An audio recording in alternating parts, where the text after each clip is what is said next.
The heat was a physical thing, a solid wall of shimmering air that pressed in from the sheer, crimson rock walls of the canyon. It was called El Nudo, Del Diablo, the Devil's Nata, maze of scorched stone and dry Oreos, where the sun came to kill and the wind only whispered of old bones.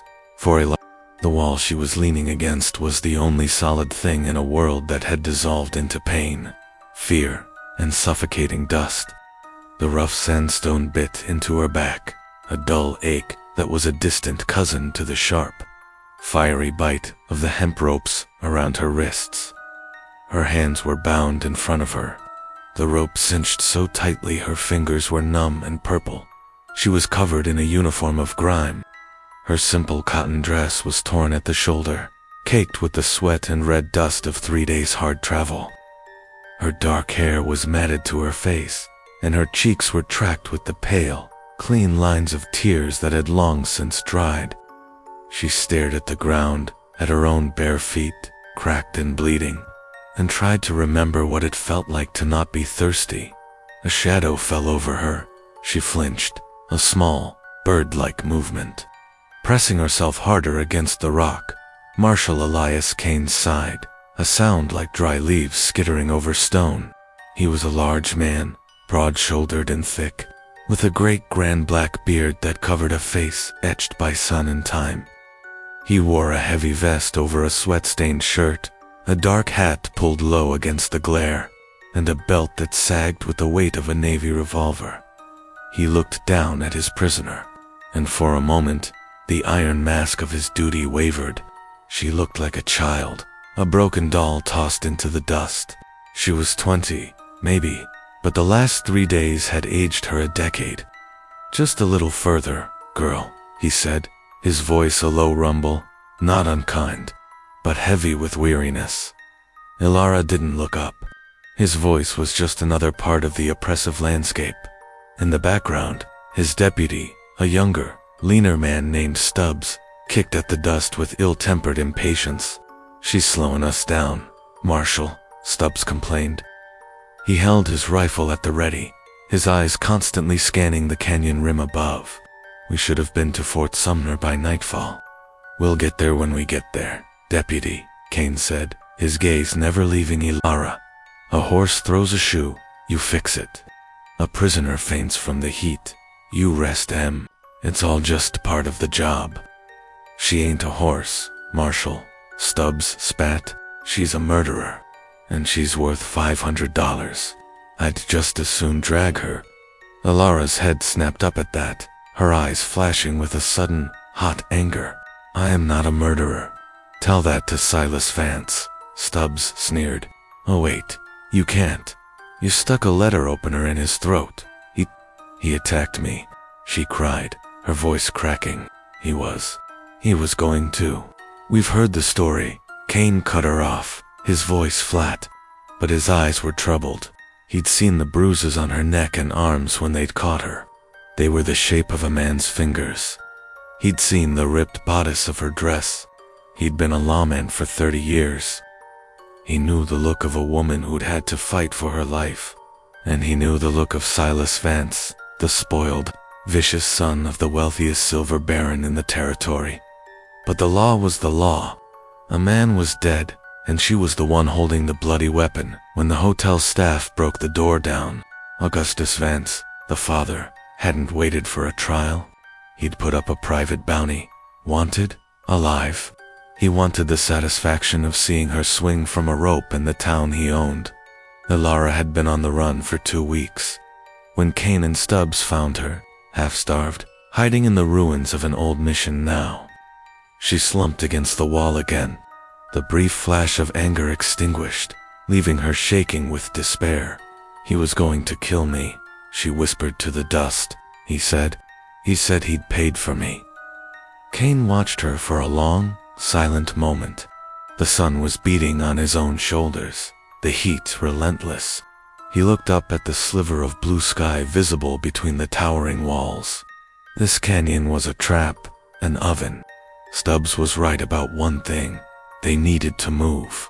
He stepped forward. Ilara cringed, squeezing her eyes shut, bracing for a blow. or to be hauled to her feet by the ropes. Instead, a large, calloused hand came to rest on her shoulder. It wasn't a shove. It wasn't a comfort. It was just a weight. A heavy, solid, undeniable presence. It said, "You are here. I am here. And we are not done." Elara's eyes shot open, wide with shock. She stared up at him. And that was the moment. Her, the prisoner, bound and broken, her face a mask of terror and grime. Him, the captor, his expression grim and unreadable, his hand on her. A link between his world of harsh duty and her world of raw survival. "On your feet, Elara," he said. His voice was still gravel, but he'd used her name. He didn't yank her. He simply waited. His hand on her shoulder was a steadying pressure, a silent command. Slowly, painfully, she pushed herself away from the wall. Her legs, trembling from exhaustion, threatened to buckle. "Water," he said. Stubbs let out an exasperated sigh. "Marshal, we're running low." "The mule, give her the water, deputy," Kane said, his voice dropping to a register that allowed no argument. Stubbs unslung a canteen and thrust it at Elara. She tried to take it, but her bound hands fumbled. The canteen dropped, splashing precious water onto the parched earth. "Damn it." Stubbs lunged forward, raising his hand. "Stubbs." Kane's roar echoed in the narrow passage. "Back off. Now." The deputy froze, his hand in the air. He shot a look of pure hatred at Elara, then stalked back to the pack mule, muttering under his breath. Kane picked up the canteen. He unstoppered it and held it to her lips. "Small sips," he ordered. The water was hot and tasted of tin, but it was life. She drank, the water burning a trail down her raw throat. He let her have 3 long swallows before pulling it away. "Thank you," she whispered, her gaze fixed on his boots. "Don't thank me," he said, restoppering the canteen. "I'm just keeping the bounty alive. Now, walk." He turned and strode forward, taking the lead. Stubbs fell in behind the mule, and Elara, her hands still bound, was in the middle. The procession of 3, a mule and a ghost, began its slow march once more. They walked for another hour. The canyon walls seemed to close in, the air growing staler, hotter. The only sound was the scuff of boots, the clink of the mule's harness, and Ilara's ragged breathing. Kane was walking with his head up, his gaze sweeping the canyon rim, a lifetime of habit. He'd been a scout, an army man, before he'd pinned on the badge. He knew the land, and the land was speaking to him. It was too quiet. No lizards skittering. No hawks on the THERMALS. He stopped. His hand went to his pistol. "What is it?" Stubbs said, his rifle coming up. "I don't know," Kane said softly. "Something." He looked back at Elara. She had stopped, to her head cocked, listening, and then they heard it. The skitter of a single pebble, falling from high above. Kane didn't shout. He moved. He grabbed Elara by the arm and threw her bodily behind a low, thick boulder, tumbling in after her. "Stubbs, cover." The world exploded. A shot pinged off the rock where Kane had been standing, then another, and another. A rain of lead poured down from the rim, chips of red rock flying like shrapnel. "I am," Stubbs yelled, scrambling behind the terrified mule, using it as a shield. "Who is it? Apaches?" "No," Kane said, his voice grim. He peered cautiously around the edge of their meager cover. "That's rifle fire from a Sharps and a Winchester. That ain't Apaches." A voice, high and arrogant, echoed down from the cliffs. "Marshal Kane, we mean you no harm, just the girl." Elara's blood ran cold. She knew that voice. "Toss out the murderer, Kane." The voice called again. "We'll even let you keep the bounty money. My father is a generous man." "Rico Vance," Kane spat, his suspicions confirmed. Augustus Vance's other son. He hadn't waited for the law. He'd sent a posse. "They're going to kill me," Elara whimpered, pressing herself into the rock. They're going to kill me right here. Shut up, Kane snapped. Let me think. He was pinned. Stubbs was in a bad spot. The mule wouldn't last long as cover. The shooters were high, at least 4 of them, dug in. We ain't giving up the prisoner, Vance, Kane yelled back. She's property of the territory. You're interfering with the federal marshal. A laugh, cold and mocking, was his answer. You're in our territory now, Marshal. Your badge is just a piece of tin in this canyon. Last chance. Send her out, Stubbs, Kane yelled. On my count, lay down fire toward that high ledge, the one on the left. Right, Marshal? Alara, Kane said, his voice low and urgent. He looked at her, his eyes intense. Stay here. Do not move. Do not make a sound. Now, Stubbs. Kane and his deputy opened fire. The canyon erupted in a deafening roar of gunfire. Bullets ricocheted, screaming and whining off the rock walls. The pack mule, struck by a stray round, went down with a terrible gurgling cry. Pinning Stubbs's leg beneath it, the deputy screamed, a sound of pure agony. The firing from above intensified, all of it now aimed at Stubbs's location. Marshal, I'm hit. My leg. I'm pinned. Kane cursed, a single, sharp oath. He was trapped. His deputy was down. His prisoner was cowering beside him. Enrico Vance's men were going to pick them apart, piece by piece. Vance's men were going to pick them apart, piece by piece. The canyon had become a shooting gallery, and they were the targets. The air was thick with the smell of gunpowder and hot coppery blood from the fallen mule. Stubbs's cries, high and frantic, were punctuated by the steady, methodical crack of the rifles from the rim. My leg. Marshal, it's my leg. God, it hurts. They're gonna kill us. Stay down, Stubbs, Kane yelled, firing his Winchester at the muzzle flashes above. Keep your head down. Don't draw their fire. He glanced at Alara. She was pressed so flat against the rock, she seemed to be trying to merge with it. Her eyes were squeezed shut, her bound hands pressed to her ears. She was lost to terror. Kane knew he had seconds, not minutes. The posse above would realize the return fire had slackened. They'd either send men down to flank them, or simply wait for a clean shot. Stubbs's screaming was a beacon. Vance, Kane bellowed, his voice echoing with a desperate authority. Hold your fire. Hold your fire. Damn you. The shooting slowed, then stopped. The sudden silence was heavier and more terrifying than the noise. You ready to deal, Marshal? Rico Vance's voice floated down, laced with smug victory. My deputy's hit, Kane yelled, playing for time. I need a truce. Let me get to my man.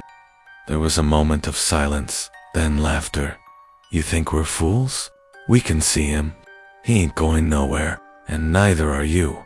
Just send out the girl. Before Kane could answer, Stubbs, his face white with pain and panic, roared from behind the dead mule. Do it, Marshal. For God's sake, give Em the girl. She ain't worth our lives. She's a murderer anyway. Alara's eyes snapped open.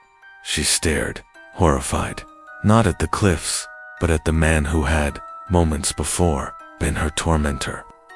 Now, he was begging for her life to be traded for his. Shut your mouth, deputy, Kane snarled, his fury directed at his own man. I ain't trading a prisoner. We don't make deals with trash like that. He's right, Marshal. Stubbs was sobbing now, delirious with pain. It's just ... It's just simple math. Please, I don't want to die here, Vance. Stubbs suddenly screamed, betraying them completely. She's here, behind the big boulder, with the Marshal. He's gone soft. Just get me out, and I'll help you take him. Please, you damn fool, Kane roared, as a fresh hail of bullets, more concentrated this time, slammed into the rock, chipping away their cover. The posse, their exact location confirmed, was pouring fire on them. You just signed our death warrant, Kane hissed, pulling back from the stinging rock chips. He looked at Stubbs, his expression a mask of cold fury. Then, at Ilara. The deputy's betrayal had changed everything. There was no negotiation. There was no escape. Only a final, desperate act. He grabbed Ilara, yanking her close. She cried out. "Shut up," he hissed. He pulled his boot knife, the blade gleaming. She squeezed her eyes shut, her body going rigid, expecting the cold bite of steel in her ribs. "Please, don't." With 2 quick, rough slices, he cut the ropes on her wrists. Ilara's hands fell free, numb and tingling, raw and bleeding. She stared at him, her mind unable to process the act. "What? You're free," he grunted. "Your hands, at least." He pointed back, away from the boulder, at a dark, narrow split in the canyon wall they had passed just minutes before. A fissure. That crack in the rock, it's a chimney. Too narrow for me, too narrow for Stubbs. But you?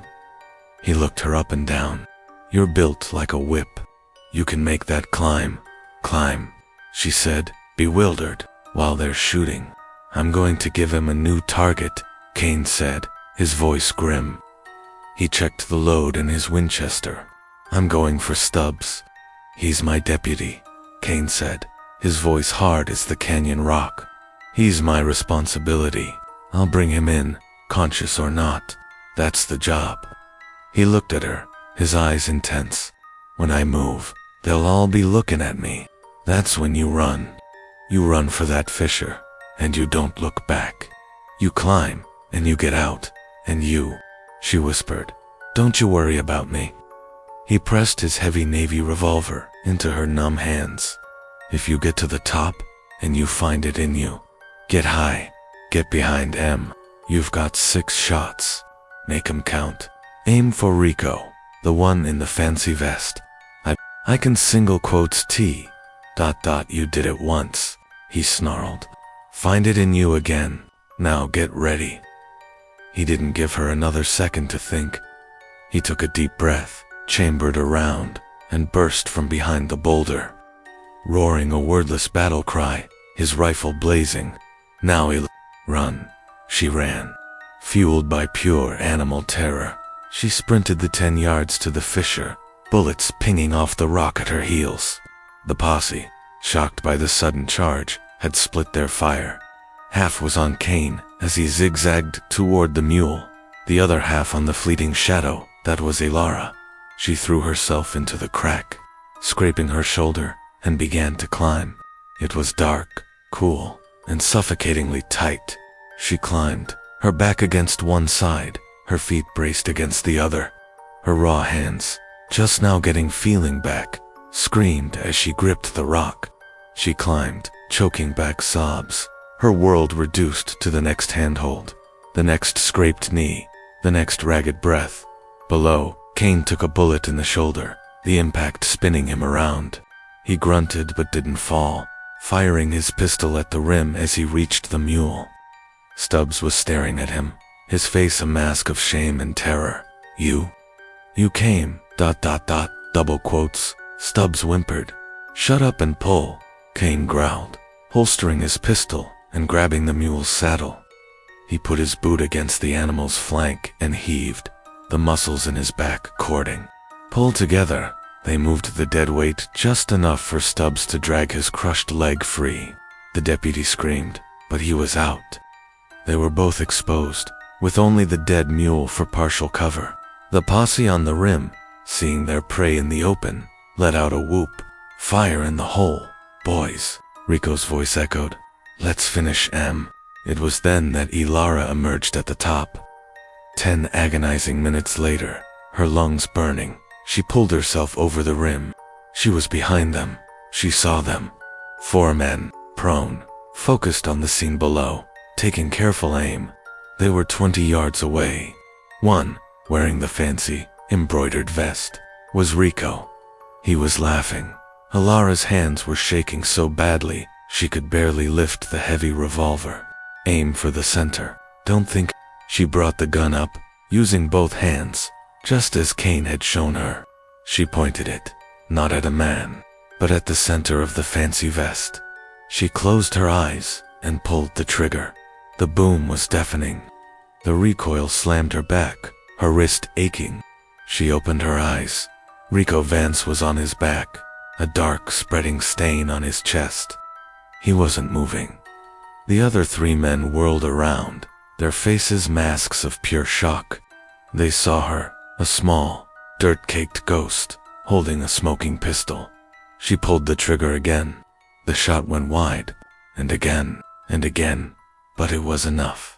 A crack from below. One of the men, standing in confusion, clutched his chest and fell. Kane.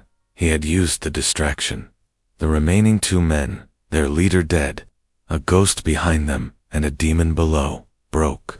They ran, scrambling for their horses, which were tethered further back. Silence. The canyon, which had been a hell of noise, was utterly, profoundly quiet.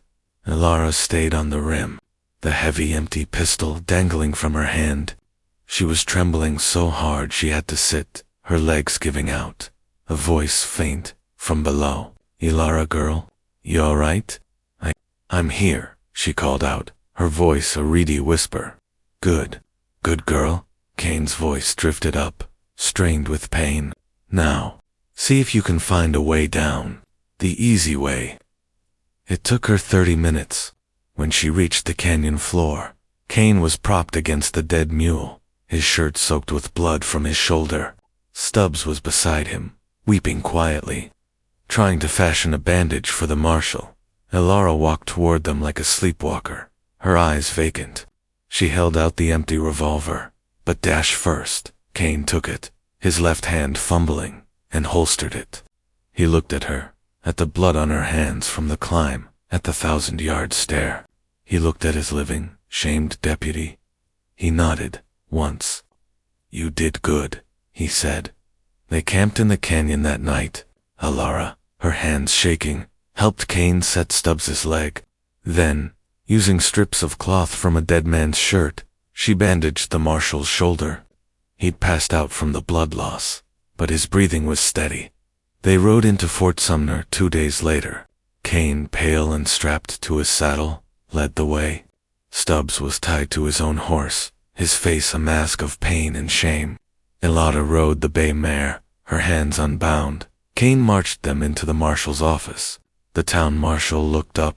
"Marshal Kane," he said, surprised. We heard you were dead. Rico Vance's men came through." Kane's eyes narrowed. They lied. He gestured to Ilara. "This is Miss Ilara. She was a witness to the murder of Silas Vance. The men who did it, they took her. I was bringing her in." The marshal looked at the bounty poster. "But, poster's wrong," Kane said, his voice weak but firm. "It was Rico's men who killed Silas. A family squabble. They tried to pin it on her. Then they tried to kill her. And us." Stubbs, pale and sweating, spoke up, his voice cracking. That's right, Marshal. That's how it happened. They ambushed us. I lost my head. But the girl, Marshal, she saved us. She saved me."